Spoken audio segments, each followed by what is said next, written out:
Hello and welcome to Ticker Tapes. Today we're taking a look at the world of high growth stocks.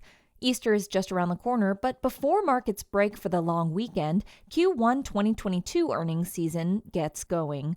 Many analysts see this earnings season as being pivotal to the future direction of the stock market, bond markets having recently signaled the potential for a U.S. recession.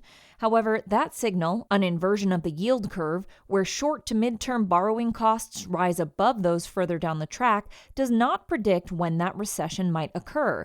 And so Wall Street will be looking to earnings and forward guidance to provide further clues. Growth stocks will be in the spotlight because up until November, they were the engine room of the bull market, but they came under pressure as it became clear that the Fed would be tightening monetary policy and raising interest rates to counter rapidly rising inflation.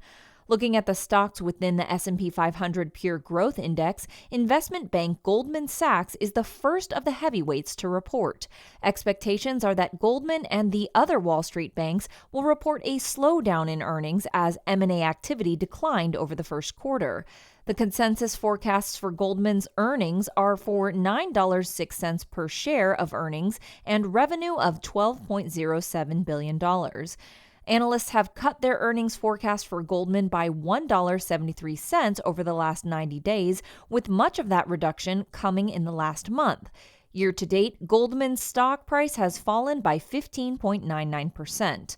Another major growth stock reporting earnings on the 14th is Taiwan Semiconductor, the largest manufacturer of silicon chips in the world. The semiconductor market has been under intense pressure for the last 2 years as demand has outstripped supply, leading to pinch points and breaks in the global supply chain. We might have thought that was good news for the sector. However, in recent weeks, the reverse has been true. And year to date, SOXX, the ETF that tracks the semiconductor sector index, has fallen by 20.93%. In a research note published this week, Deutsche Bank highlighted the level of bearishness towards the sector, suggesting that some investors now believe that Taiwan Semiconductor and its peers have overcompensated in the desire to catch up with excess demand and that they could soon find themselves in a position of excess supply. The German bank believes that we will see strong earnings from the sector over the coming weeks, but cautions that institutional investors seem very unwilling to step into these stocks. Wall Street consensus forecasts for Taiwan Semiconductor earnings are for EPS of 94 cents and revenues of $17.07 billion.